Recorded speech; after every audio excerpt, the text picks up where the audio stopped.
tener en cuenta lo de los grupos. Bueno, iniciamos entonces, chicos. ¿Recuerdan lo que ustedes habían visto del marco conceptual el semestre pasado? ¿Alguno? Que diga un resumen breve de qué fue lo que entendió por el marco conceptual. Si no lo hacemos prácticamente. Recuerden que estos cursos de verano son un poco más, diría yo, un poco más toscos, así que es importante que tengamos un poco de interacción. Nayeli, no sé si estás por ahí, nos dices si te acuerdas de algo referente al marco conceptual. Lo que sea, digamos, no tiene que ser exacto, ni tampoco tiene que ser preciso en lo que se va a determinar.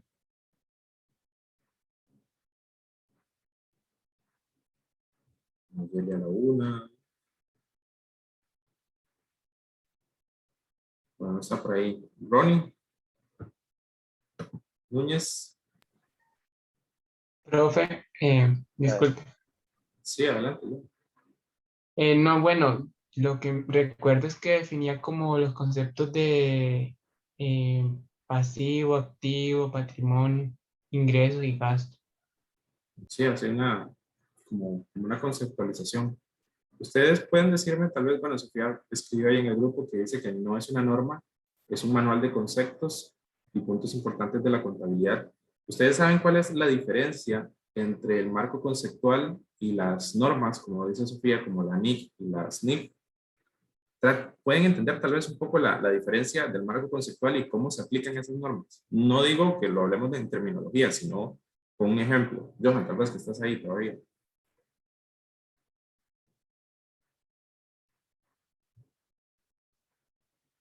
No, profe, no puedo diferenciar. Profe, las NIP no Sí, serían como las reglas y las más conceptuales serían como empezar a trabajar, no sé. sí, correcto. Las NIP y las NIF son básicamente ya la aplicación exacta de cómo nosotros tenemos que presentar la información financiera. El marco conceptual es como una guía, como lo decía Sofía en el chat, es una guía de conceptos que nos dicen básicamente qué es lo que encierra, por ejemplo, un estado de resultados, un estado, por ejemplo, un estado de situación financiera, pero aspectos más generales. Estamos hablando de temas de que los activos, no cómo tratarlos, pero las características que tienen, los pasivos, cómo damos de baja una cuenta, cuál es la información que nosotros tenemos que presentar en las empresas. Y no digo presentar a nivel detallado, porque para eso están las normas, las NIP y las NIF, sino que es como una parte más teórica de qué es cada uno de los aspectos que al final van a encerrar esas normas.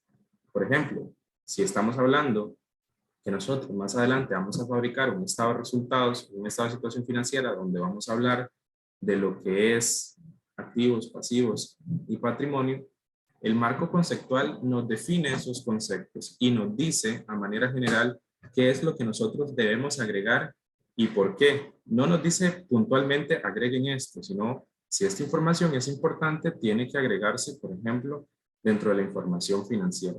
Ahora, cuando nos vamos a las NIF y a las NIC, ellas nos dicen precisamente qué encierra un estado de resultados, cómo presentamos esa información, los periodos en los que vamos a presentar esa información, si lo hacemos a un periodo intermedio, si el estado que estamos realizando es condensado o no condensado, digamos, viene una información más detallada. Esto es simplemente una guía de conceptos que nosotros aplicaremos de forma más exacta con la aplicación de las normas. Esa es la diferencia. Entonces, el marco conceptual, como lo mencionaba Sofía, no es una norma.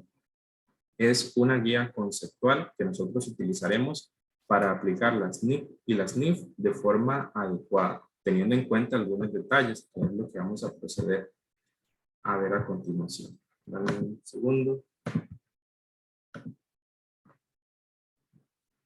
Bueno, ¿quiénes se interesan no solo por las NIP, sino también por las NIF? Nosotros eso lo habíamos hablado el lunes. Cuando nosotros estamos ya en un mercado altamente interconectado por la globalización, nosotros necesitamos un lenguaje madre. Es como ese código fuente para los programadores que tiene que estar detallado en algún tipo de idioma, por decirlo así, que todas las personas de la materia puedan conocerlo. Pasa igual con la presentación de esta información financiera. Y esta información financiera es de mucho interés para algunos sectores en específico. Si bien es cierto, aquí vienen detallados algunos pocos, pueden ser más los sectores. Por ejemplo, inversionistas. Recordemos que los inversionistas no necesariamente tienen que ser, por ejemplo, costarricenses. Si nosotros estamos consolidando una empresa en suelo nacional, podrían haber inversión extranjera de cualquier país en el mundo que se interesen en apoyarnos económicamente para realizar un modelo de negocios en nuestro país o para crecer ya las operaciones existentes. Y estos inversionistas, para poder desarrollar este tipo de aportes y volverse socios, tienen que conocer la información financiera de la empresa. Aquí no es como yo te quiero mucho y te voy a prestar dinero, no, yo necesito ver los números, necesito que estén, deben ser programados en un lenguaje que todas las personas puedan entender y así identificar si realmente es valioso para mí aportar y ser parte de esa institución. De igual forma pasa cuando ustedes, que suele pasar mucho en Costa Rica, que para mí es un concepto que nosotros bueno, ustedes como estudiantes de la carrera de dirección de empresas y nosotros dentro de la carrera de dirección de empresas en general, tenemos que ir eliminando. Y es que las empresas utilizan información financiera únicamente para tener fuentes de obtención de crédito. Aquí pensamos que las empresas tienen que ser muy individuales, es decir, la empresa es mía, solo yo necesito ser el dueño, solo yo necesito tener el control de la organización y no acepto más personas. Pero adivinen qué pasa en ese sentido. Las empresas tienden a crecer muy, pero muy poco. Y eso impide de a largo plazo que tengamos empresas grandes. Nos quedamos como en esos niños eternos, o sea, que nace una empresa, se vuelve un niño pequeñito y ahí se queda. Y es muy común verlo en nuestro país. Tal vez ustedes pueden ir en el lugar donde ustedes viven, a la pulpería del barrio, y ustedes ven a la misma persona que trabaja hace 30 años en el mismo negocio. Y es porque se nos ha dado esa idea y yo creo que nosotros tenemos que irla eliminando porque la inversión es uno de los puntos claves para presentar información financiera útil y ir dejando no de lado la obtención del crédito, pero sí ir creciendo más a nivel de inversionistas y financiarnos a manera de escudo fiscal podría ser o a manera de financiar algunos proyectos en específico, pero no dejar, como dicen así, todos los huevos en una sola cesta para irnos a las instituciones de crédito.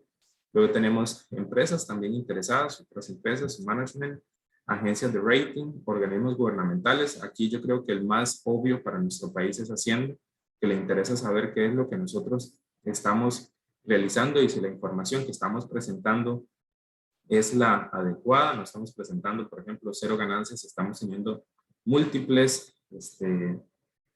recursos, estamos teniendo más de lo que nosotros estamos reportando y sobre todo si tenemos múltiples subsidiarias, porque muchas veces nosotros hacemos estados financieros que ahorita los vemos y no los consolidamos, pero para este tipo de entidades nosotros debemos consolidar los estados financieros. Esto es más histórico, creo yo que la importancia es como para conocer un poco qué es lo que ha pasado, los que estuvieron en el curso de contabilidad conmigo el semestre pasado, pues esto ya lo vimos, es como un repaso. Pero siempre es importante tenerlo en cuenta. Esto no es a nivel de Costa Rica, sino a nivel internacional. Nosotros podemos mencionar que este tema de la contabilidad, si ustedes lo van entendiendo, tiene mucha relación con lo que fue la revolución también industrial, donde empezaron ya a industrializarse las empresas y a empezar a crecer exponencialmente.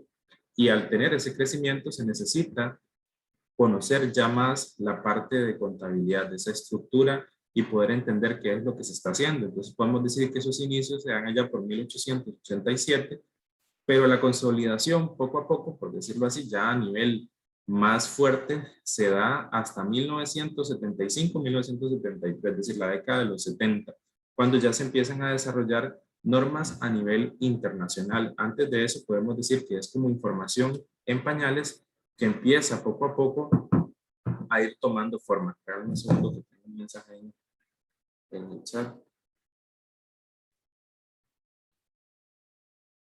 Vamos a ver.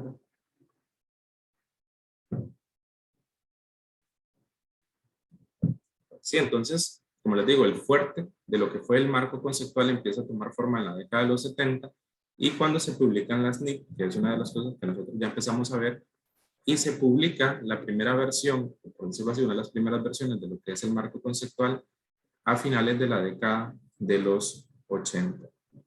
Siguiendo en esa misma línea, podemos decir que ya en lo que es el 2001, 2004 y 2010, en la década de los 2000, ya empieza a consolidarse más fuertemente este concepto, este tema del marco conceptual, y añadírsele aún más capítulos. Y el tema que nosotros vamos a ver a nivel de marco conceptual entra o está vigente desde 2018, que es como lo que nosotros más actualizado podemos obtener. Con esto no quiero decir que la información que se vaya a ir dando en los próximos años no vaya a variar. Yo creo que va a ser muy importante en el futuro la entrada de la tecnología a manera de administración de algunos modelos de negocio para ir implementando algunas características que van a ser también trascendentales. Pero es decir, la que nosotros nos compete el día de hoy tiene relación con el marco conceptual vigente desde el año 2018. Bueno, ahora sí, vamos a ver un poco lo que es el marco conceptual, que es básicamente, como lo mencionábamos al inicio, es una guía de conceptos que nosotros utilizamos para aplicar de forma correcta lo que son las normas internacionales de información financiera y las NIF también de contabilidad. A nivel general, si ustedes pueden verlo, eso empezó en marzo del 2018, pero su aplicación a nivel de empresa empieza hasta el 1 de enero del 2020. Es decir, la información que nosotros vamos a ver el día de hoy aquí ya es información que tiene que estar siendo aplicada por las empresas. Estatus proporciona conceptos, como lo pueden ver, y guías que apuntalan las decisiones. Bueno, esta es una institución para el desarrollo de las normas. No es una NIF y no anula una norma o requerimiento de una norma. Simplemente es una guía de conceptos para la toma de decisiones en cuanto a lo que se refiere a las normas. El propósito, si ustedes ven aquí la IAPS, que está, yo creo que está en sus siglas en inglés, vamos a ver, y aquí pueden ver, juntan de normas internacionales de contabilidad, porque es International Accounting, no sé qué es lo que SB, que es asistir a este organismo en el desarrollo de normas basadas en conceptos consistentes, ayudar a la preparación y desarrollar políticas contables y ayudar a todas las partes a entender e interpretar las normas. Entonces, como ustedes lo ven, simplemente es una guía que el propósito es ayudar a comprender lo que van a hacer la aplicación de las NIF y las NIF. Este tema de marco conceptual se divide en 8 capítulos, he visto también en 8 partes, es algo demasiadamente teórico. Si ustedes se ponen a ver, yo creo que van a darse gusto ahí viendo muchas páginas referentes al marco conceptual, pero la división que nosotros vamos a ver hoy es como un poco más concisa, más concreta. Vamos a ir a 8 partes en específico, que es lo que encierra el marco conceptual y la importancia de cada uno de ellos. Yo creo que aquí sí es importante que seamos un poco más participativos. El primero tiene referencia con el objetivo de la información financiera. Véanlo acá.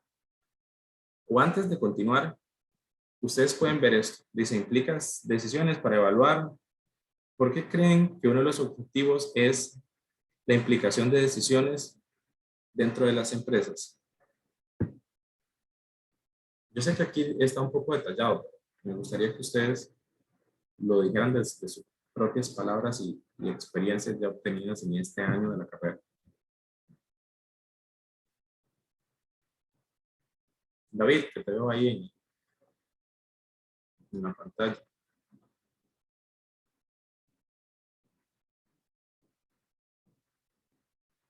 David Camacho.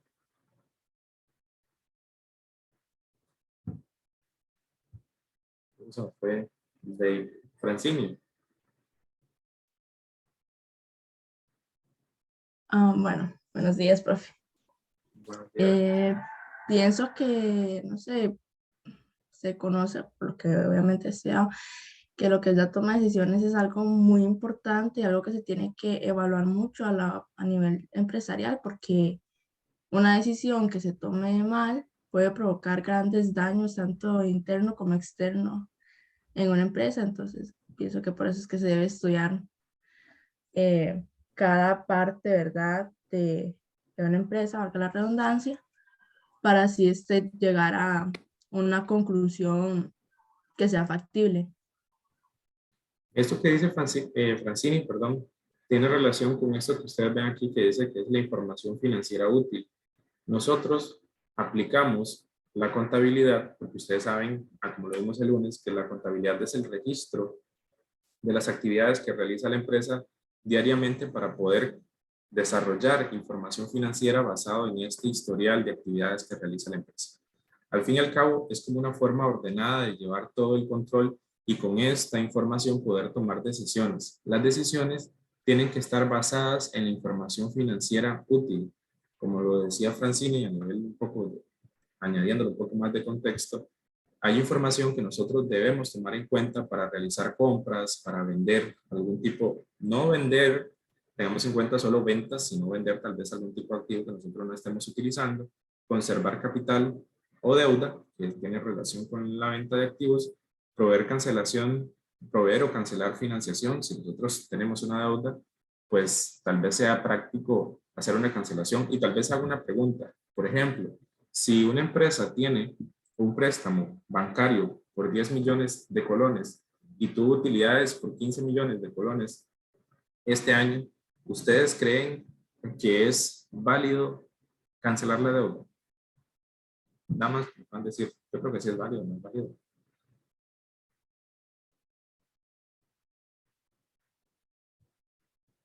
Joshua, tal vez. Profe, ¿cuáles eran las cantidades? Perdón, no lo escuché. ¿La del préstamo cuánto era? Es hipotético. Pongamos que la empresa tiene un préstamo en de cancelar financiación de 10 millones de colones y nosotros tuvimos utilidades por 15 millones. ¿Cancelamos la deuda? ¿No cancelamos la deuda? ¿Cómo podemos utilizar la información de la empresa para saber si eso es viable o no viable? Ok, yo la cancelaría para salir de esa deuda. Aparte tengo 5 millones de más, ahí que me pueden ayudar.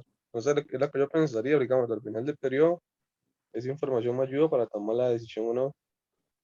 ¿Alguien más que apoya a Joshua? ¿Cancelar, no cancelar? Cancelar una parte, pero Cancelar una parte. ¿Alguien que diga algo más? Profe, digamos, también en ese caso, si la deuda me está generando intereses, a un futuro me va a aumentar la deuda también, puede ser. Entonces, mejor Sí, salir de... Ajá. normalmente toda deuda siempre va a generar intereses, entonces ahí esa parte también hay que evaluarlo, importante ese punto. ¿Alguien más? Ya tenemos cancelarla parcialmente. ¿Alguien que diga no cancelarla? ¿O todos están de acuerdo en cancelarla? Profe, yo me imagino que si se tiene una deuda es porque se está pagando un monto mensualmente, ¿verdad? Entonces se pueden, no sé, esas utilidades utilizar para la compra de activos o otras cosas, digamos, no necesariamente para pagar la deuda.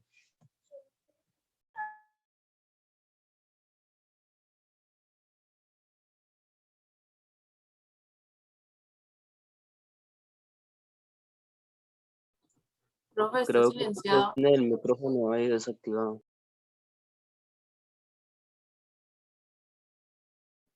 Alguien me silenció. Bueno, importante lo que los tres compañeros mencionan.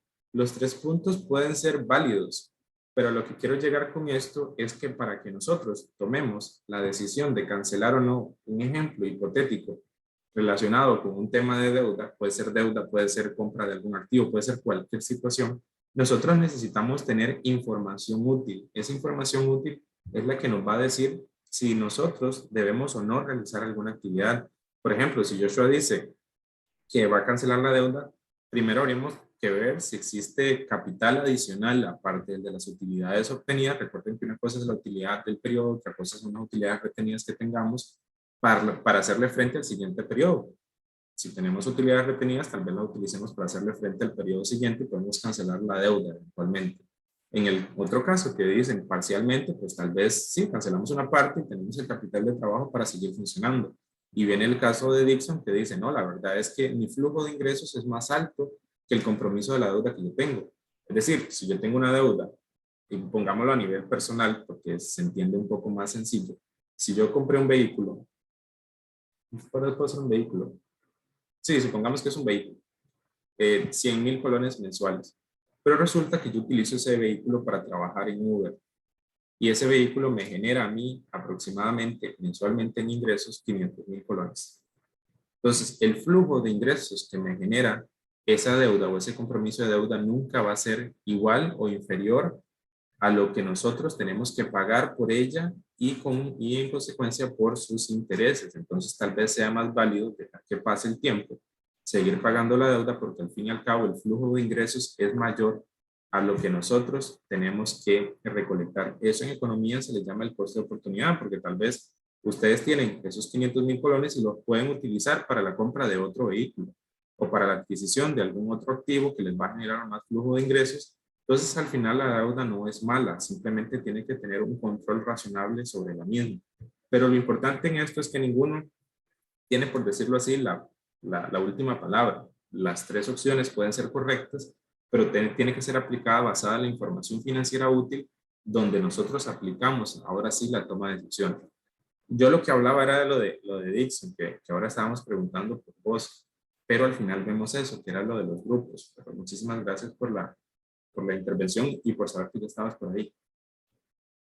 No sé si entraste tarde también. Yo les solicité que se inscribieran en mediación virtual de la cátedra.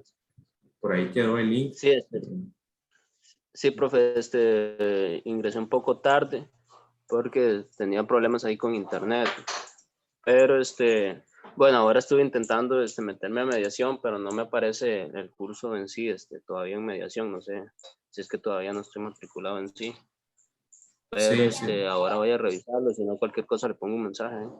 No te quedas conmigo al final un segundito. Bueno, al final no se desconectan todos para ver qué grupo colocamos a Dixon y al final hablamos sobre ese tema de mediación virtual porque yo creo que sí tiene que estar pegado a algunos lineamientos. Entonces vamos a tener una comunicación constante para poder, para que puedas hacer el quiz eventualmente la próxima semana y saber cómo está el asunto. ¿Está bien? Sí, listo. Entonces, buenísimo. Vamos para el otro punto que dice para decidir evaluaciones respectivas, perspectivas a futuro, entradas de ingresos, tiene mucha relación con lo que nosotros estamos hablando ahorita de la deuda, es decir, al fin y al cabo también es para toma de decisiones y la decisión a futuro que ésta puede tener y los usuarios que necesitan la información. Recuerden que hay muchos usuarios, que fue lo primero que vimos al inicio, pueden ser inversionistas, puede ser dentro de la propia empresa, y con esto nosotros podemos tomar un poco más de decisiones y entender realmente la eficiencia y la eficacia de los procesos que nosotros estamos teniendo a nivel de nuestra organización. Entonces, básicamente, la primera parte tiene relación con el objetivo de esta información financiera. Aquí venía un concepto que se llamaba stewardship, que es parte de lo que es el objetivo de la información financiera, y esto no es más que la gestión responsable de la información con la que nosotros contamos. Entonces, si hablamos de este concepto, pues básicamente es esa gestión responsable y cuidadosa para poder tomar una decisión basado ya más claramente en lo que tenemos y apegándonos también a los objetivos. Se decía objetivos, misiones y visiones de la empresa. Es algo ya más meramente organizacional, pero el concepto tiene relación con esa parte. Vamos con lo que es la parte 2, que dice que hay características cualitativas dentro de lo que es el marco conceptual. Dentro de estas características cualitativas, nosotros tenemos la relevancia y la presentación fiel de la información. Tengamos en cuenta que relevancia y presentación fiel pueden ser tomados hasta cierto punto como sinónimos. Y vemos que estas características cualitativas, digamos, son fundamentales. Es decir, características cualitativas fundamentales. Una de ellas la relevancia, otra de ellas es la información fiel, y dentro de estas características cualitativas, tienen que existir como ciertos lineamientos. Por ejemplo, la comparabilidad de la información, la verificabilidad de la información, la oportunidad de la información y la comprensibilidad de la información. ¿Qué creen ustedes que es la comparabilidad de la información? Que se pueda comparar con información de años anteriores. Correcto, es información que puede ayudarnos a nosotros a tomar decisiones basado en periodos anteriores. Es decir, una empresa no puede decir que está bien si solo presenta, por ejemplo, una cara de la moneda. Por esa razón, no sé si recuerdan cuando estábamos ya en la parte, sobre todo de los talleres, que cuando nos metíamos a las NIC y a las NIF, nos decían que nosotros siempre teníamos que presentar estados financieros comparables con un periodo anterior en el mismo periodo de tiempo, porque es la única forma que nosotros podemos tener para saber si realmente el periodo fue exitoso. Ustedes pueden presentar un estado financiero el día de hoy y resulta que dice que hay $1 millón en ganancia. Entonces resulta que para uno, como persona externa, uno dice, wow, qué increíble el resultado que ustedes obtuvieron, pero si nosotros empezamos a hilar más delgado y a la par de ese estado financiero ponen el estado financiero del año anterior y en vez de $1 millón dice $15 millones, ¿qué dirían ustedes? Y que bajó el rendimiento, hay menos Sí, ganancia. y muchísima menos ganancia. Pero ¿qué pasa si les vuelvo a poner a la par, en vez de esos $15 millones, les pongo, por ejemplo, $100,000? ¿Qué dirían ustedes? Que es muchísimo menos, ¿verdad? Entonces estaría mal, más bien la empresa. No, $1 no, millón de dólares. no, $100 Ajá. mil año anterior, $1 millón este año. Ah, de que están muchísimo mejor, que han mejorado. Digamos, el año Correcto. pasado es como la base. Ajá. Correcto. Y a lo que vamos con esto es que la información tiene que ayudarnos a nosotros a identificar si las cosas están bien. Inclusive 2 años es como mínimo lo que nosotros debemos presentar. Siempre es importante tener como una regresión a nivel lineal de un periodo tal vez más extenso para que nosotros identifiquemos la situación que está pasando. Si el día de mañana alguno de ustedes decide especializarse, por ejemplo, en temas de finanzas y llega a ser el encargado de finanzas de una empresa, ustedes no pueden dejarse llevar por la información que vean de 1 año, ni siquiera de 2 años, ni de 3 años. Hay que ir viendo realmente cómo ha ido creciendo la empresa y cuáles son sus puntos más altos y con ello tomar decisiones. Cuando vamos a la verificabilidad de la información, es que nosotros tenemos que tener información que sea veraz, es decir, información real. No podemos poner información falsa. No podemos ubicar $1 millón y resulta que ese $1 millón metimos ingresos inexistentes para poder acontentar a la junta directiva. La información tiene que ser veraz y como es veraz, tiene que ser comprobable. Es decir, podemos ir a comprobar que eso fue así. Si nosotros decimos tenemos $1 millón de ingresos porque nuestras ventas fueron, no sé, de $5 millones, tenemos que comprobar que esas ventas fueron de ese punto. Oportunidad porque tiene que ofrecer una oportunidad de crecimiento para nosotros, para tomar decisiones, y comprensibilidad que tiene que ser comprensible para los sectores que van a ver esta información, financiera. Y comprensible quiere decir que diferentes sectores lo entienden de forma diferente, pero que puedan entender qué es lo que nosotros estamos realizando. Aquí es muy importante ya aplicar las normas, porque ahí es donde ya vamos a empezar a hacer estados financieros, información financiera, desde un punto que todas las personas puedan entender dependiendo del sector. Recuerden que hay información que ustedes no deben presentar a externos. Si ustedes dicen, por ejemplo, voy a presentar un estado de resultados a mí para que yo pueda, por ejemplo, no sé, decidir si invierto o no, tal vez la información que necesite sea muy diferente a la que necesita Joshua como encargado de finanzas. Es completamente diferente, pero debe ser comprensible. Porque al rato yo no decido invertir, pero encuentro información que yo pueda replicar dentro de otro modelo de negocios y tal vez quitarle esa ventaja competitiva que una empresa tiene. Entonces es importante esa parte. Y dentro de la parte de fundamentales está la relevancia y la presentación fiel, que fue lo que nosotros habíamos hablado. Y la relevancia tiene relación en capaz de influir sobre lo que es las decisiones y los usuarios dentro de esta toma de decisiones. Poder predecir valores y confirmar algunos. Y cuando hablo de confirmar algunos es que si ya pasó un periodo, predecimos, por ejemplo, el monto de las ventas y ya cuando pasó el tiempo podemos confirmar si eso fue así, si no fue así, las razones por las cuales no sucedió.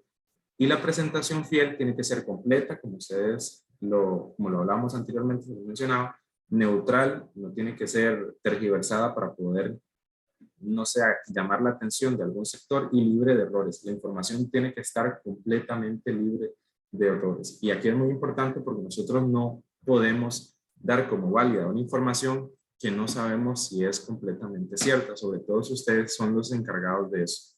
Cuando ustedes dicen esto es cierto, es la cara de ustedes que está poniéndose al frente y de todo, y de pasar algo que no es lo que ustedes esperaban, pues son los responsables. Entonces, básicamente eso es con las partes fundamentales.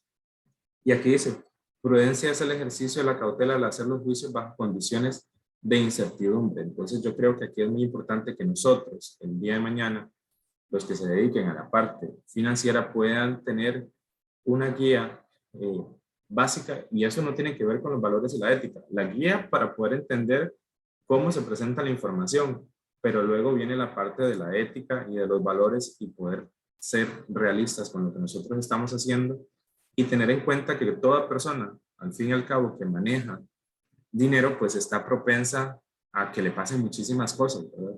Está propensa a ser sobornado, está propensa a hacer muchísimas situaciones que al final no son correctas. Entonces yo esperaría que todos aquí entendamos eso y como lo hablábamos también en el curso anterior, pues no esperar en unos años ver a alguno de los que estamos hoy aquí en esta sesión arrestados, como lo que pasó con el caso Cochinito y todo lo que ha venido pasando, por la mala información financiera que nosotros tengamos o por tergiversar esa información para poder tener beneficios que tal vez no son los correctos. Así que es muy importante este punto. Vamos con el punto 3 y en este punto 3 vamos a parar un segundito. Después, que ya aquí vamos con la parte de los estados financieros y la entidad que informa. ¿Quiénes creen ustedes que es la entidad que informa? No es la empresa. Sí, puede ser. Es correcto, ahí ya completaste el concepto. La empresa que realiza los estados. ¿Para qué realiza los estados? Pues dependerá los objetivos que tenga, pero lo importante es que siempre los realice. Entonces, la entidad que informa es la que realiza los estados financieros por alguna situación en específico. Siempre debe realizarlos, pero los preparará dependiendo del sector al que va dirigido. Y esos estados financieros nosotros los conocemos. ¿Cuáles son los estados financieros? A ver. Estado de resultado integral. El estado de situación financiera, de cambios en el patrimonio. Sí, correcto.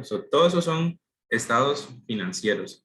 Y nosotros, tal vez aquí a manera de marco conceptual, el que más profundidad veremos tiene relación con el estado o el balance general o el estado de situación financiera. No porque lo vayamos a ver en sí, para eso está la NIF, para que nosotros podamos desglosar un poco más en detalle ese punto, pero sí para que entendamos los conceptos que encierra este punto y que es uno de los más importantes. Recuerden, no quiero decir que los otros no lo sean, pero recuerden que esto es un efecto cascada y lo verán con el desarrollo del primer taller. Nosotros hacemos un análisis de la información, luego procedemos a la parte del registro contable, luego hacemos un proceso de mayorización, hacemos un balance de comprobación, un estado de resultados, un estado de cambio de patrimonio y concluimos con un estado de situación financiera donde nosotros vamos a tener el activo, pasivo y patrimonio con la famosa ecuación contable. Y entonces este efecto cascada hace que nosotros tengamos que tener muy claro qué es cada una de estas cuentas, macrocuentas podríamos decirlo, para que nosotros podamos interactuar un poco más y saber cómo se afectan cada una de ellas. Y como pueden ver aquí, proporciona información sobre transacciones u otros sucesos vistos desde la perspectiva de la entidad que informa, que es la que está emitiendo, y no desde cualquier otro grupo de inversores, prestamistas o acreedores existentes. Entonces, la entidad que informa es la empresa que quiere ofrecer esta información dependiendo de los sectores a los que va dirigido. Bueno, estados financieros, aquí lo podemos ver. Aquí es importante que vayamos entendiendo un poco que antes, o en un tiempo ya sí más lejano, diría yo, ni siquiera yo le pondría el 2008, como está por acá. Dice que algunos de quienes respondieron el proyecto de la norma 2008 dijeron que la entidad que informa no es separable de los inversores y su patrimonio.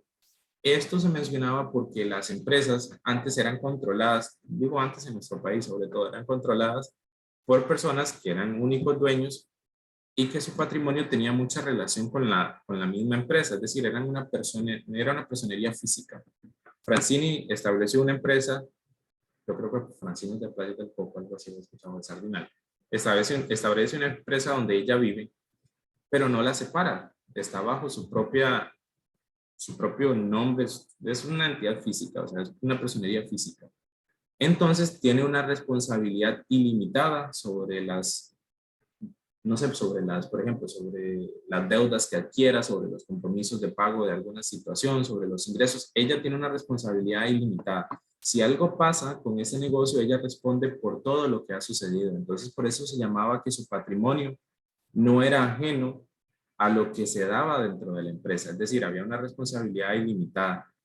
Sin embargo, luego vienen las sociedades que aquí le llaman personalísimas, pero aquí es donde ya empezamos a ver, en el caso de nosotros, que es la más común, es la sociedad anónima, que es la que más hay en nuestro país, y ahí es donde empieza ya a diferenciarse el patrimonio, por ejemplo, de Francini, y dice, no, la verdad es que a mí no me sirve esto, porque si yo hago un préstamo a mi nombre, o sea, será mi nombre el que estará siempre metido en ese tema, entonces mejor me paso a una sociedad anónima, en esa sociedad anónima la constituyo con una u otras personas más, y lo que responde es lo que está dentro de esa sociedad.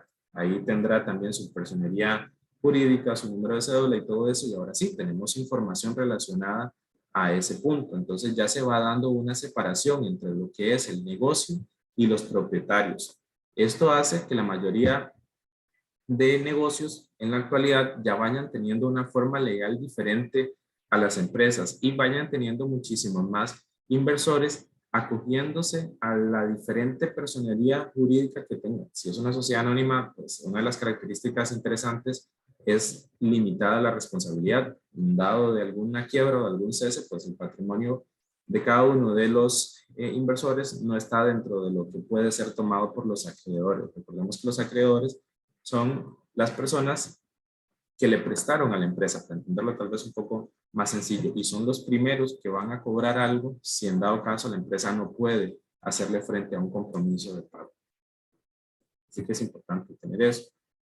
Dentro de la entidad que informa, es importante que tengamos en cuenta que hay estados consolidados, estados combinados y estados no consolidados. ¿Alguno de ustedes me podría decir cuál es la diferencia de cada uno de ellos?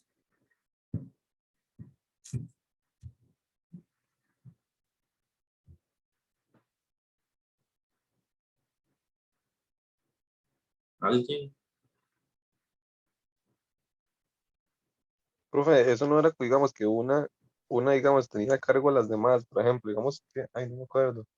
Digamos, por ejemplo, que KFC tiene una sede central y de esa sede central maneja las demás KFC que hay en todo el país. ¿No, no es así?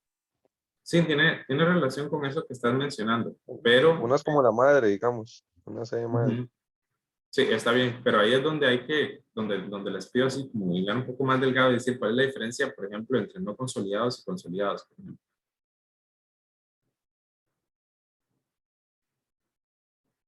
Profe, bueno, creo que el consolidado era de que se realizan, como quien dicen, documentos separados, cada información, por decir algo.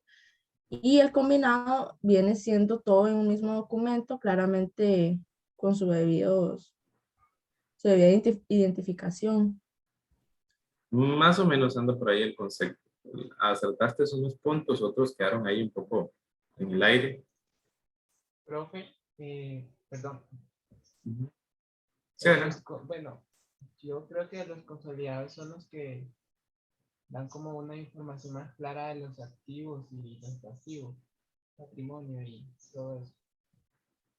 Bueno, aquí es importante que lo que dijo Francini no está, digamos, no está mal, pero consolidados, a diferencia de lo que ella mencionó, ya engloba todo. Combinados es un poco más estratégico y no consolidados es individual. Ahora, tomemos el ejemplo que hizo Joshua. Veamos el caso de KFC y veamos la diferencia que tiene cada uno de ellos a la hora de tomar decisiones. Resulta que KFC va a Hacienda a presentar la información financiera del periodo fiscal, por ejemplo, del año 2021, que recién acaba de acabar. No puede llegar con estados no consolidados, que son individuales. No puede llegar con combinados, que puede combinar de un sector u otro sector. tiene que llegar con estados consolidados. Consolidados es que viene y toma todas las subsidiarias que hay en el país, Guanacaste, Punta Arenas, Limón, todas las provincias, y consolida la información financiera de todos, incluidos los ingresos obtenidos, las inversiones realizadas, los activos que se han adquirido, y lo presenta a nivel de estados financieros. Esa información consolidada engloba a todas las actividades y negocios que tiene la empresa a lo largo del país. Su objetivo, pues claro está, sirve para identificar cómo está el negocio en general, cómo está KFC en Costa Rica. Porque recuerden que en un KFC, por ejemplo, en Iberia, no es igual, bueno, en Nicoya, yo creo que en Nicoya hay, un KFC en Nicoya no es igual a un KFC, por ejemplo, en la Avenida Central en San José. Claramente la población es diferente y no podemos generalizar sus resultados. Por eso, al final, los consolidados nos ayudan a decir cómo está la empresa en ese lugar en específico, es decir, en el país, a nivel general.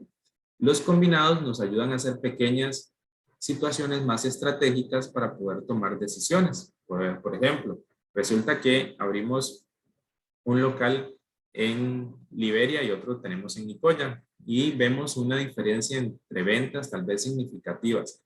Entonces ahí se puede decir, resulta que lo que están vendiendo en Nicoya es muy poco en comparación a lo que se está vendiendo en Liberia, y podemos tener información todavía un poco más, hilando ahí un poco más delgado, que nos diga que tal vez eso es un aliciente para que podamos, por ejemplo, cesar las actividades económicas en un sector. Son más estratégicos a la hora de tomar decisiones.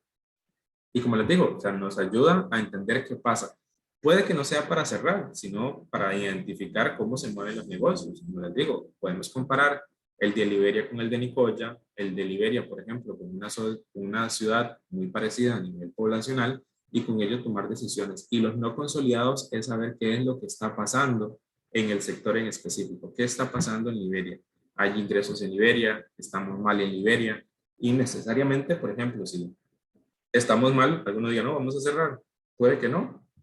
Hay empresas que funcionan con pérdidas en un lugar, pero con muchas ganancias en otro. Y a nivel de estados financieros consolidados, tiene una ganancia. Y eso es lo que hacen muchas empresas. Tener presencia, aunque no tengan beneficios económicos. Hay algunas empresas que van a algún lugar, a un pueblito, por ejemplo, pequeño, pero no van porque eso les deje recursos necesariamente. Van por un tema de presencia. Es decir, si yo soy de Nicoya y hay una empresa, por ejemplo, McDonald's, está en Nicoya, tal vez los recursos son muy pocos, pero cuando me traslado a otro lugar, yo ya tengo estoy afianzado con esa empresa y pueda ir seguir consumiendo los productos que ella vende. Entonces pueden ser estratégicos. Podemos decir que estos dos son estratégicos y estos ya son un poco más legales, y lo emite la entidad que va a informar sobre estos estados financieros, que como ya lo hablábamos, es una empresa que requiere preparar esos estados financieros y que puede ser una entidad o una parte de una entidad, como ustedes lo vieron, dependiendo de la situación en la que nosotros lo estemos tratando de ver. Y aquí viene un concepto, ya que yo creo que todos conocemos, que es la parte de un modelo de negocios. O sea, qué es un modelo de negocios, cómo se define una actividad de un modelo de negocios, y sobre todo qué es un negocio en marcha. Recordemos que esto es aplicable para un negocio en marcha. Cuando hablamos que es un negocio en marcha, es que tenga perspectivas de no cierre, por ejemplo, en los próximos 5 años, y que también venga funcionando, por ejemplo, de hace 3 años.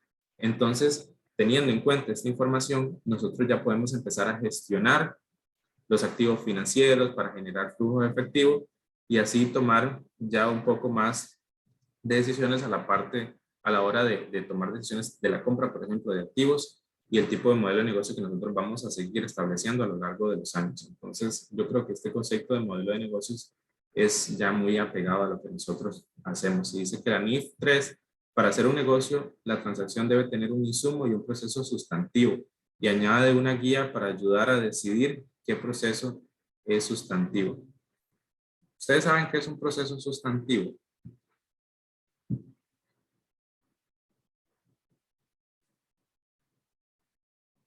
¿Alguien que diga que es un proceso sustantivo?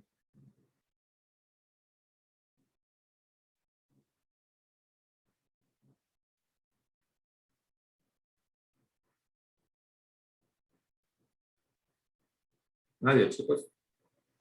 En mi caso no me acuerdo, profe, cuál era, qué era ese término.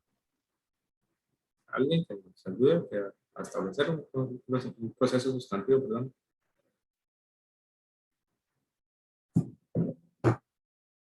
Aquí vamos a parar. Un proceso sustantivo, por decirlo así, es como un proceso viable, un proceso eficaz. Entonces, cuando nosotros hablamos de que estamos teniendo una actividad de negocio y ese negocio tiene la característica de ser un negocio en marcha, nosotros tenemos que tener en cuenta los procesos sustantivos dentro de la empresa, que puede ser la forma en la que nosotros manejamos los activos. Todos son todos aquellos puntos relevantes dentro y fuera de la empresa, dependiendo del punto en el que nosotros lo estemos viendo, que nos ayuden a seguir desarrollando ese modelo de negocio sin mayor problema. Es decir, es como aquello más importante que tenemos dentro de la empresa a nivel de administración, de organización, de procesos, y fuera de la empresa ya relacionado más con la parte de los clientes y la percepción que tienen ellos de nosotros y sobre todo la actividad, cómo se proyecta a futuro. Eso es básicamente lo que añade un proceso sustantivo.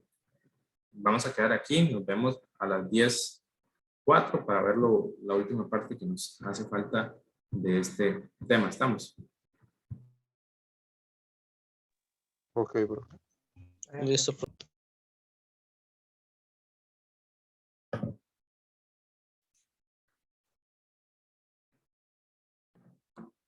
¿Me escuchan, chicos? Sí.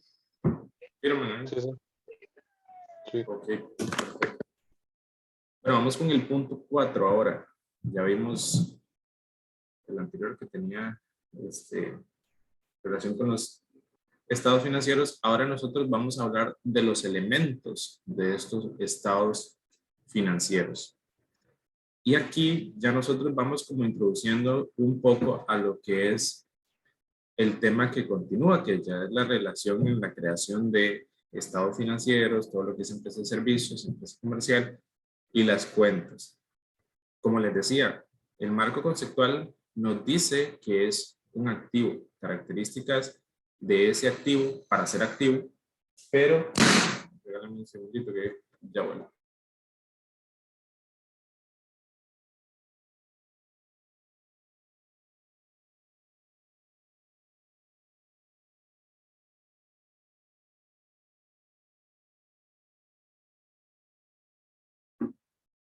Listo, nos dice información relacionada a este activo, más no nos dice cómo vamos a tratarlo dentro de la presentación de la información. Para eso ya tenemos las NIC y las NIF, dependiendo de lo que estemos realizando. Y eso es la característica del marco conceptual. El lunes nosotros habíamos hablado que básicamente un activo nos sirve para generar recursos y que nosotros tenemos propiedad legal sobre ese bien de la empresa. Esa es una de las características que hacen que algo que nosotros tengamos sea tomado en cuenta como un activo. Dice, es un recurso económico presente controlado por la entidad. Este control es lo que dice que es de nuestra propiedad como resultado de un suceso pasado. Es un recurso también, es un derecho que tiene potencial de producir un beneficio económico. Hay diferentes tipos de activos. Hay activos que se utilizan para producir otros activos, porque puede suceder así, o hay activos que se agotan instantáneamente en el momento que nosotros realizamos las ventas. Entonces vemos aquí que dice la definición de recurso económico de forma separada. La definición de activo refiere si es un recurso económico o no, dependiendo del beneficio resultante. Pero yo quiero que ustedes me digan qué tipo de activo es ese, que uno lo consume inmediatamente en el momento que se realiza la actividad económica y que es muy importante para las empresas.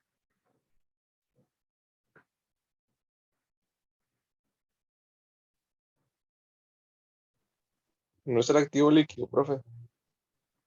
No, hay un activo, bueno, sí es líquido. Recordemos que dentro de los activos líquidos hay diferentes clasificaciones de activos, pero hay uno que tal vez se nos sale a nosotros de la idea porque uno dice, un activo, por ejemplo, es un edificio, un activo es un vehículo, un activo líquido totalmente es el efectivo, pero hay uno que no se queda con nosotros, o sea, que literalmente se acaba en el momento que nosotros realizamos, por ejemplo, una venta y es activo al final.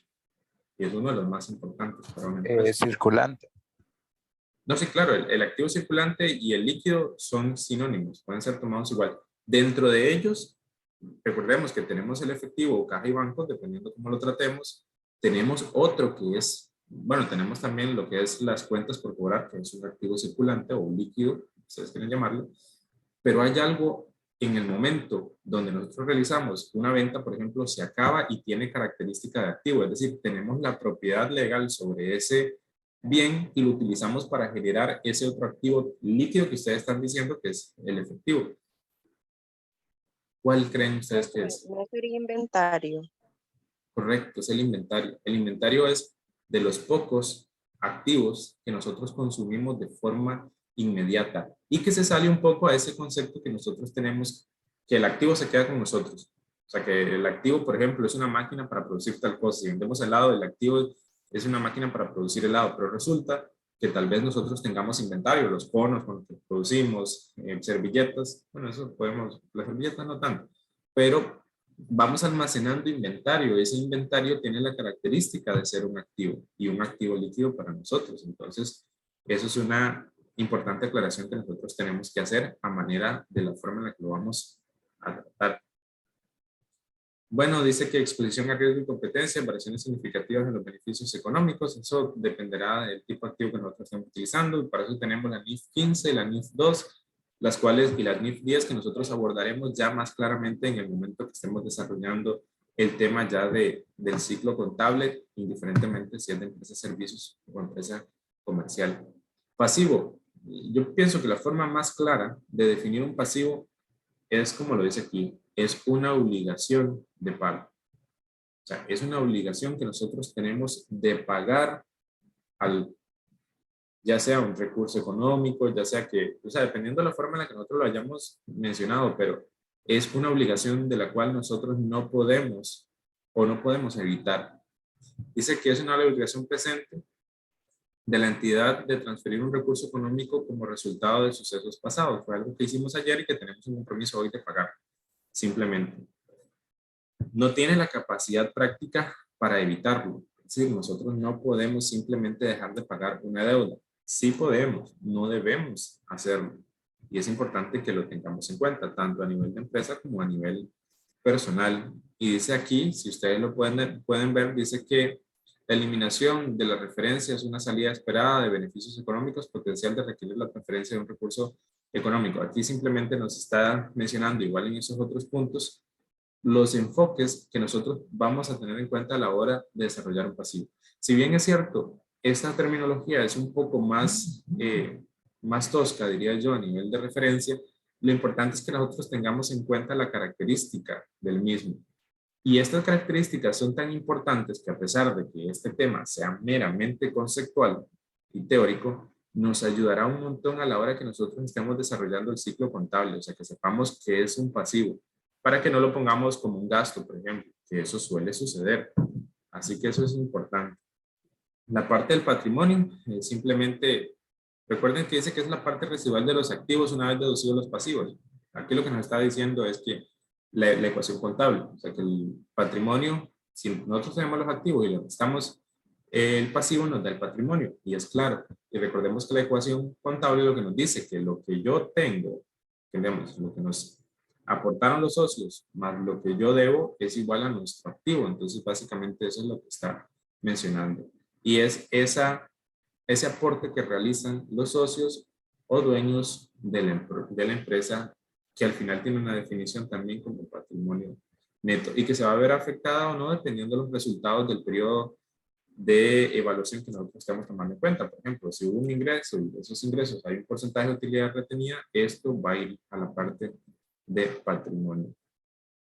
Unidad de cuenta, pues aquí simplemente nos habla de qué es una cuenta, pero lo ven más como un tipo de obligación, pero no obligación, no lo veamos como una cuestión de pasivos, sino digamos que nosotros reconocemos esa cuenta y una vez que la reconocemos tenemos obligación sobre la cuenta. Si eso es un activo, nosotros lo tenemos que tomar en cuenta como pasivos, como activos. No podemos cambiarle el significado a cada una de las cosas que nosotros vamos a realizar. Dice que las decisiones del preparador de la información financiera sobre la unidad de cuentas se tomarán al desarrollar la aplicación de las normas NIF correspondientes y no conforme al marco conceptual.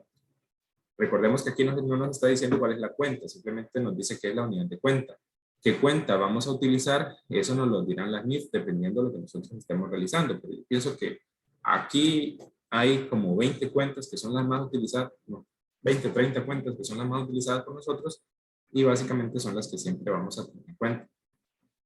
Dice que la unidad de cuenta debe proporcionar información relevante sobre el activo, el pasivo, los resultados seleccionados y luego contratos pendientes, pues está claro, es un contrato que tenemos por ejecución que se trata diferente a manera de ciclo contable y su definición. Eso lo veremos ya más en la práctica, pero es importante saber que un contrato pendiente no necesariamente es una obligación y no necesariamente es un activo, que esa es la forma en la que nos lo vienen a presentar acá. Es indiferente a ellos y dependerá la obligación si existe o no un pacto entre las partes para hacer esa obligación. Pero eso es importante que lo tengamos en cuenta porque en algunos ejercicios ustedes van a ver, por ejemplo, que hay un contrato pendiente de ejecución con una empresa y muchas personas vienen y lo toman en cuenta como pasivo, por ejemplo, o piensan que es un activo y no necesariamente. O sea, es un contrato pendiente de ejecución y se convertirá en una obligación parcialmente dependiendo lo que se haya acordado entre las partes.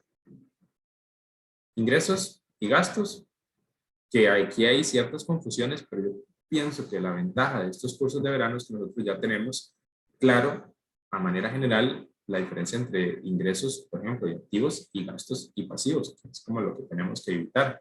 Dice que los ingresos, en este caso, son incrementos a los activos o disminuciones en los pasivos que resultan como aumento en el patrimonio. Yo sé que tienen como un bla, bla, bla muy grande, pero, por ejemplo, dependiendo de la forma en la que nosotros lo veamos, nosotros agotamos, por ejemplo, el activo que es la parte de inventario para obtener ingresos y esos, luego con esos ingresos poder aumentar los activos. Entonces ahí se cumple eso. Lo podemos utilizar para disminuir pasivos también. Y si tenemos utilidades retenidas, nosotros lo que vamos a hacer es mandarla a la parte de patrimonio para aumentar el patrimonio neto de la empresa. Los gastos son disminuciones de los activos o incrementos en los pasivos que resultan en una disminución en el patrimonio, que no sean los relacionados con las distribuciones a los titulares del derecho patrimonio. ¿Qué es esto, chicos? Que no sean los relacionados con las distribuciones a los titulares de derechos de patrimonio. ¿Qué nos está diciendo? Que el gasto no es que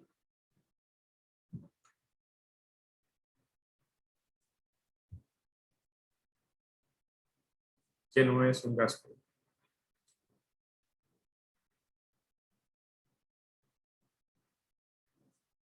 María Emilia, que no es un gasto. Teniendo en cuenta este último. Siento que lo que nos dice es como que un gasto no es ni un activo, ni un pasivo, ni un patrimonio. Sí, son como cosas que no se toman en cuenta para, ¿cómo sería? Para la generación de activos.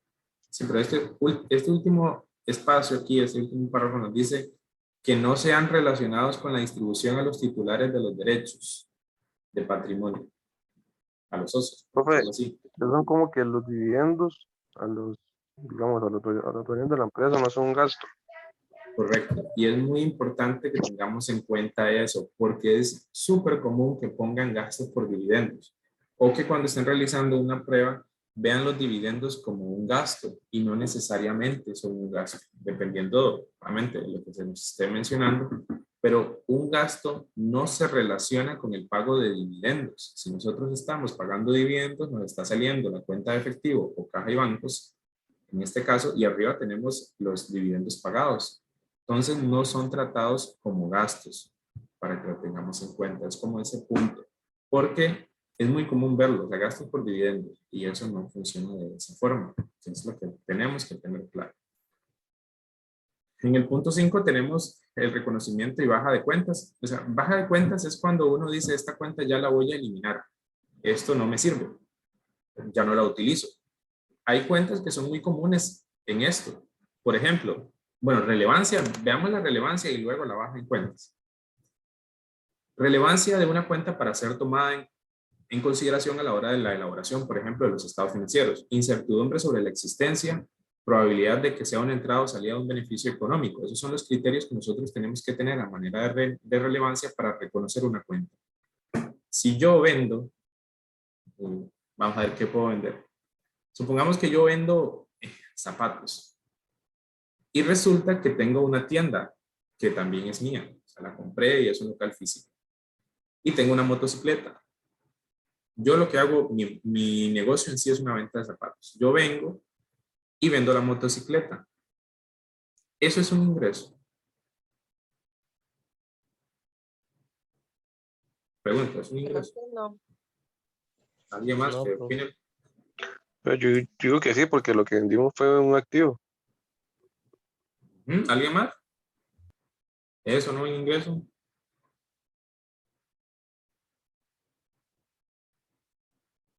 Bueno, nadie más quiso opinar. Si es un ingreso, si bien es cierto, yo me dedico a vender zapatos, es decir, si yo estoy realizando mi actividad económica, mis ingresos son por venta de zapatos y mi inventario es de zapatos y toda esa cuestión. Y aquí viene el reconocimiento de una cuenta que tal vez no existe y no es común, porque luego la vamos a dar de baja, que eso es lo que quiero llegar. Resulta que ya la moto que yo tengo ahí resulta que es muy vieja para mí o no se adapta a las necesidades del crecimiento de mi empresa. Entonces vendo ese activo y yo tengo un ingreso dentro de nuestro estado de resultados en la última parte donde van los otros ingresos y gastos. Que dice ganancia, por ejemplo, o venta, ganancia o pérdida en venta de activos. Si tuve una ganancia o tuve una pérdida. Resulta que eso que ustedes están viendo en ese momento, porque yo sé que algunos dicen, profesor, no tiene sentido. Si yo tengo un activo y ese activo lo estoy, o sea, me está entrando, por ejemplo, efectivo y estoy dando de baja la motocicleta, no debería ser un ingreso. Sí, tienen razón ahí, pero hay un fragmento de él que sí puede serlo y es la ganancia o la pérdida que tengamos. Si hubo una ganancia, eso va en otros ingresos y gastos. Si hubo una pérdida, va en otros ingresos y gastos. Y ahí es donde nace una cuenta. ¿Por qué? Porque es una probabilidad de entrada y la utilizo en ese periodo. Ganancia en venta de activo. Punto. Pudo haber sido motocicleta o lo que sea. Y, por ejemplo, ese activo costaba 100,000 colones y yo lo vendí en 150,000. Entonces tengo una ganancia en venta de activo por 50,000. Va en nuestro estado de resultados abajo y se crea una nueva cuenta que tiene que ser reconocida por la relevancia que tiene. Pero en el siguiente periodo yo ya no tengo esa cuenta. Entonces yo puedo dar de baja la cuenta que nosotros utilizamos porque yo ya no la necesito. Entonces esa es la característica principal de reconocimiento y baja en cuentas. Y presentación fiel, pues básicamente habla de la información que nosotros vamos a relevar y que sea información pues que nos ayude a nosotros a saber qué es lo que estamos haciendo, que tenga la simetría contable, es decir, que no sea desproporcionado lo que nosotros vamos a hacer, tener siempre ese control, ese concepto de partida doble que nosotros vamos a realizar siempre en este tema de la contabilidad y así reconocer, en este caso, la cuenta que nosotros estamos desarrollando. Y aquí viene la parte de baja en cuentas. Dice que para un activo, cuando la entidad pierde todo, parte o control sobre él, ya ustedes lo ven. Resulta que perdimos el control sobre la motocicleta porque lo vendimos. Perdimos el activo que se llamaba motocicleta. Introdujimos también una nueva cuenta que era pérdida o ganancia de ese activo. Y eso, en el siguiente periodo, va a ser una baja en las cuentas. Para un pasivo, ¿qué creen ustedes que aplica una baja en cuentas? Ejemplo de una baja en cuentas. Puede ser cuando ya pagamos la deuda, un préstamo, cuando ya lo cancelamos. Correcto, cuando cancelamos el préstamo, nosotros ya no tenemos esa obligación y ya no tenemos que colocar ese pasivo, ya sea que fuera un documento por pagar, una cuenta por pagar o dependiendo de las características, podría ser una hipoteca o lo que sea. Todo lo que nosotros tengamos como obligación y ya lo saldemos puede ser tomado también como una baja en cuentas. Dice que el marco conceptual en el 2010 no definía baja en cuentas ni escribía cuándo la misma tenía lugar. En algunos casos puede parecer que la entidad transfiere un activo o un pasivo, pero ese activo o pasivo puede no obstante permanecer como activo o pasivo dentro de la entidad, que es algo pues, que yo creo que ha venido evolucionando y nos damos cuenta que si la verdad ya no somos dueños de eso y no tenemos control sobre eso, lo mejor es simplemente eliminarlo de nuestros estados para que no tenga mayor repercusión. Recuerden que los activos tienen una característica muy importante, que es la parte de un gasto no derogable, que aquí también viene contenido en la parte del marco conceptual, que hay gastos que no necesariamente representan una salida de dinero. ¿Cuál creen ustedes que es ese? Gastos ficticios o gastos fantasma. ¿Cuál creen ustedes que eso que tiene característica del activo?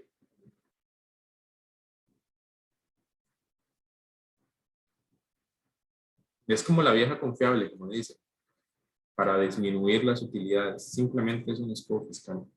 Por eso lo lleva en cuenta también el marco conceptual.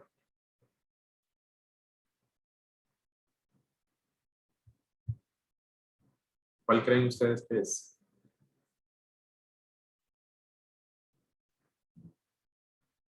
Danielka, Rojas, ¿qué cree usted que puede ser? Puede batear, no hay problema.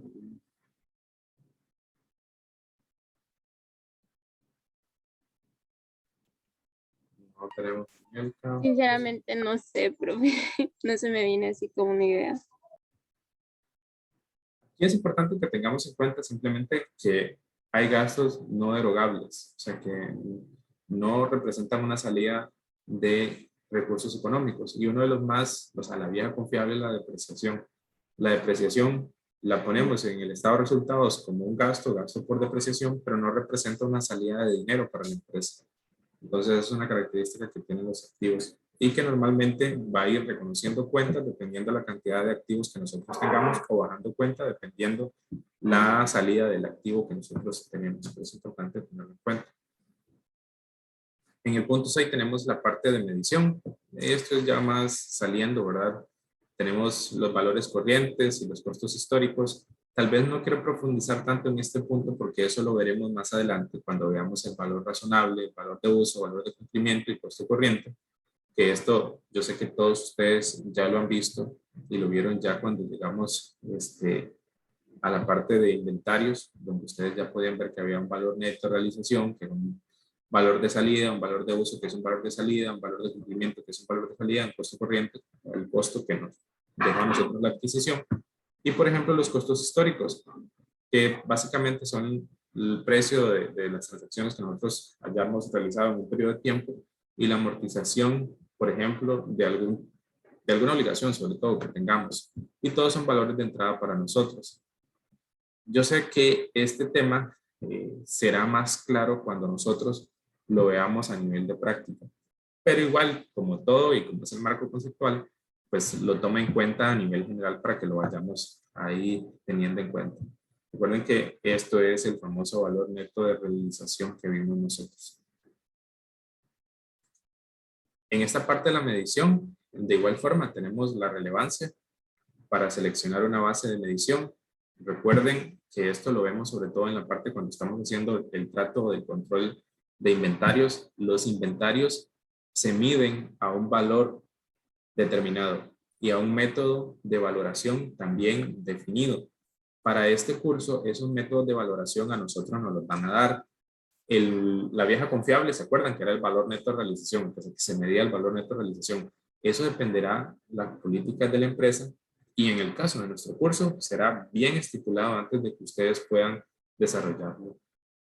Igual aquí viene. Yo pienso que inclusive actualmente tiene más sentido que como que cuando lo vimos el semestre pasado, porque el semestre pasado no sabíamos nada de eso en este punto, ahora ya sabemos un poco más. Y eso nos ayuda a entender un poco esta parte de la relevancia, características del activo, del pasivo, valor de factores de mercado u otros riesgos. Recuerden que el valor de mercado también tiene relación con el valor neto de realización y que puede disminuir el costo de los inventarios y contribución en los flujos de efectivo futuros de fondo, que este flujo de efectivo futuro pues es algo que ni en este curso se ve, se verá más adelante. Y volvemos con la presentación fiel.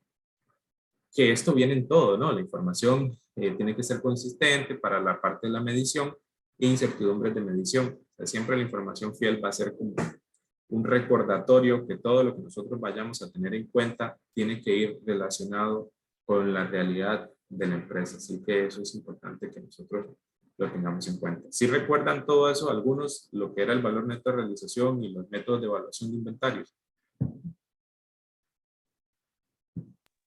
Sí, profe. Sí, entonces ahí es donde vamos a hacer énfasis más específicamente en este punto.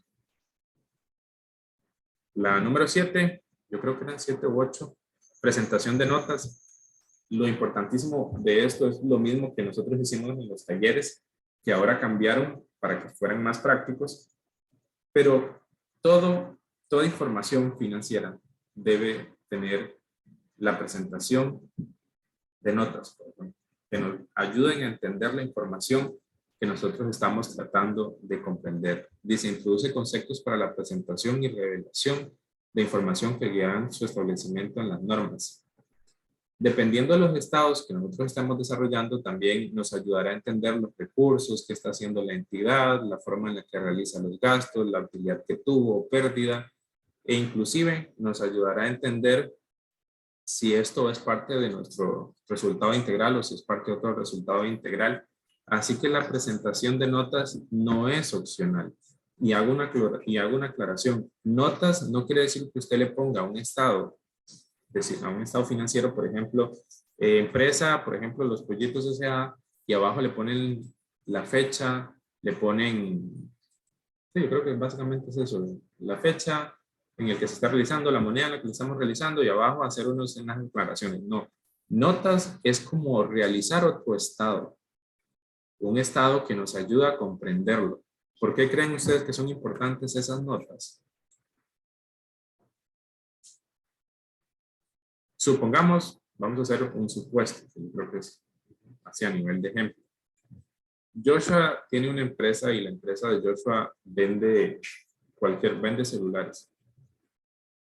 Yo soy un auditor, por ejemplo, de Hacienda, en la parte de auditoría, y me presentan la información a nivel de estados financieros de Joshua. ¿Por qué creen ustedes que son importantes las notas para mí? Para que usted comprenda la información. Eso es parecido al detalle. ¿Se acuerda cuando hacíamos los asientos? El detalle.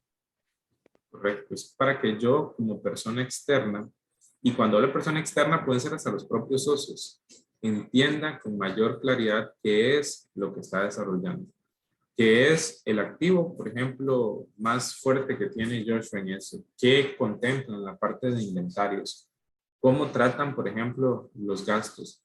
Eso es como una guía que me ayuda a mí a entender la forma en la que ellos desarrollan sus proyectos. Cuando ustedes realizaron los talleres, ustedes veían una empresa que se encargaba de la parte agroindustrial. Imagínense nosotros, tal vez no tenemos mucho conocimiento y resulta que a mí me mandan para la zona de Upala, donde hay muchas empresas relacionadas a la parte agroindustrial, venta de arroz y todo eso. O sea, yo no tengo conocimientos en ese tema de arroz. Bueno, un poco, pero muy poco en relación a un modelo de negocio ya bien consolidado. Yo llego a ese lugar y a mí me hablan, por ejemplo, que tengo un activo y ese activo tiene estas características, yo ni siquiera sé qué es eso. Entonces, parte del análisis que a mí me ayuda a entender lo que la empresa está haciendo tiene relación con sus notas.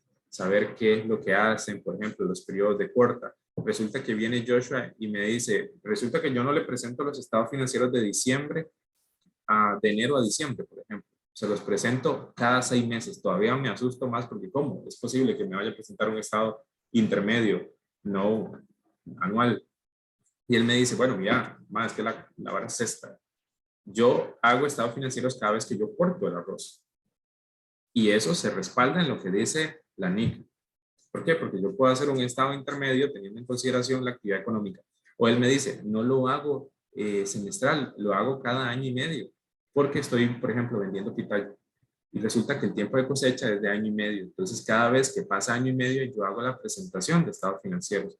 Entonces, obviamente, él no me lo dice, me lo dicen las notas. Y yo, ok, claro está, ya entiendo mejor que la actividad económica que está realizando nos ayuda a nosotros a entendernos más cuando tenemos esas notas y a saber por qué esa información se presenta de esa forma.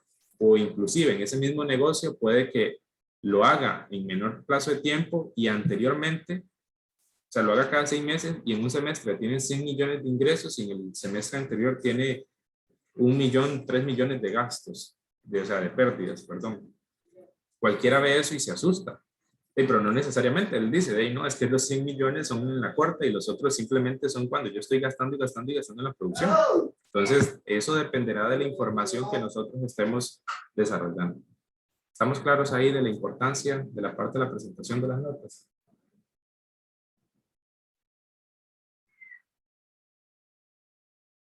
De mi parte sí, profe. Eso es muy importante porque al final nos va a ayudar un montón, créanme, a la parte del análisis. Y eso es lo bonito de los talleres, que nos ayuda ya a tener una idea un poco más clara de qué es lo que nosotros estamos haciendo. Y yo creo que eso es lo más bonito todavía en este tema de, o sea, de un post curso que llevamos y que yo sé que va a ser muchísimo más útil. Y cuando lleguen a contabilidad intermedia van a tener aún muchísimo más claro estos conceptos. Y por último, pero no menos importante, tenemos los conceptos de capital y mantenimiento de capital, que este es uno de los pocos, yo iba a decir artículos, capítulos del marco conceptual que se mantienen. A pesar de la gran cantidad de tiempo, aún se mantienen y es original del 1989.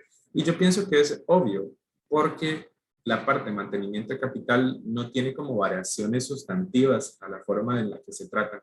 Simplemente nos ayuda a hacer una comparación clara entre el capital que teníamos antes y el capital que tenemos ahora.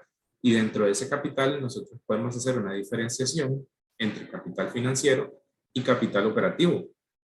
Simplemente es una división. Y eso dependerá de la cantidad de recursos que tenga la empresa. ¿Y cómo sabemos si nosotros tenemos un aumento o no de capital? Es simplemente una ecuación sencilla. O sea, si teníamos el capital al final del periodo, es decir, en este 2022 es mayor al que teníamos en el 2021, pues tenemos un aumento en el capital financiero de la empresa. Igual pasa en el capital operativo, que básicamente eso es lo que nos dice esta parte. Yo quiero que seamos claros en un punto. Este tema, el marco conceptual, es muy extenso. Muy extenso. Esto es como una pequeña pincelada de lo que dice ese marco conceptual para no hacerlo tan aburrido, ¿verdad? De una y otra, repitiendo un montón de cosas. Pero yo sí les digo que es importante pegarle una revisada, no solo por el quiz que tenemos el próximo lunes, que lo haremos a las 12 de mediodía cuando terminemos las clases, porque ya nos vamos a la parte práctica y que es importante no ir perdiendo esos puntillos, ¿verdad? Sino que eso al final nos ayuda también a entender un poco lo que nosotros estamos haciendo y a no perder puntos en los exámenes referentes a esos temas. Yo sé que son muy extensos, hay videos ahí en la cátedra que ustedes pueden ver. Igual yo les habilité una carpetita de videos que dice videos de apoyo del tema del marco conceptual. Y yo sé que son aburridos, de verdad. O sea, yo eso lo acepto, aburridos en el tema de que no los entendemos, hay veces también, pero yo creo que en este curso al menos ya tenemos ciertas ideas que nos va a ayudar a comprender qué es lo que estamos desarrollando. Y la próxima semana ya nos vamos a enfocar en el ciclo contable, en este caso de la empresa de servicios, que se replica igual, o sea, tanto para la empresa de servicios como para la empresa comercial. Y que ahora sí, o sea, aquí aplicaremos las NIF y las NIF respectivas y tomaremos en cuenta lo que hablamos en la parte del marco conceptual, cómo reconocemos un ingreso. Yo sé que al final lo hacemos de forma inmediata, o sea, no es que nos vamos a poner a revisar el marco conceptual para ver qué es y qué no es, ni nada de eso. O sea, va a terminar siendo un proceso automático, pero que tenemos que tener en cuenta, o sea, el análisis de la información, como lo hicimos también en la parte de introducción a la administración, el registro de la información, la mayorización de la información, los balances, en este caso de comprobación de la información, el ajuste de esos balances, el balance de comprobación ajustada, la preparación de estados financieros y los cierres y una verificación que tenemos al final. Este es el proceso contable que nosotros vamos a manejar tanto para empresa comercial y empresa de servicios y lo iremos desarrollando más adelante. La próxima semana nosotros iniciamos de igual forma el lunes a las 9 de la mañana. Vamos a prepararnos un poco porque yo creo que ahora sí vamos a meter bastantes prácticas y en ese mismo momento vamos a hacer la asignación de casos para que vayamos trabajando. Recuerden también que los casos los vamos a exponer, o sea, no los voy a exponer yo, los van a exponer ustedes en una hora adicional, es decir, de 9 a 10 a 11 trabajamos nosotros en práctica y de 11 en adelante vamos a trabajar en una práctica O sea, pero van a hacer, ustedes la van a hacer, un grupo la va a hacer. Entonces ya nos explica qué va haciendo, yo les voy ayudando a nivel de corrección, si existiera alguna corrección del caso, y así yo creo que nos ayuda un poco. Si el grupo son 4 o 5 integrantes, yo esperaría que los 4 o 5 integrantes nos expliquen a nosotros qué fue lo que hicieron, por qué ese asiento lo hicieron de esa forma, cómo mayorizaron, si estamos en un proceso de mayorización, cómo introdujeron los conceptos a nivel de estados financieros, para que vayamos entendiendo un poco mejor las cosas. Creo que eso va a ser más interactivo el asunto, porque si no, ya haber llevado tal vez el curso un semestre anterior y volverlo a repetir todo de una forma así puede ser muy pesado y un poco aburrido. Así que yo quiero que nos vayamos desenvolviendo, vayamos siendo más amenos, hagamos el espacio interactivo, vacilemos un rato antes. Bueno, ahí están los chicos, poníamos algo, ¿verdad? Y hacemos esto un poco más llamativo.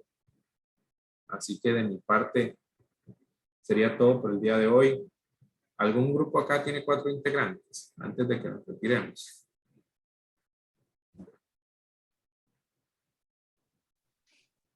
El de nosotros, profe. El De grupo nosotros, 3. profe, también creo. 4. Bueno, ¿quién quiere adoptar a Dixon? Yo creo que ya se nos fue Dixon otra vez. Yo creo que estaba teniendo problemas de internet. Vamos a ver cuántos hay. Tenemos 20, conmigo son 19. Voy a tener la grabación.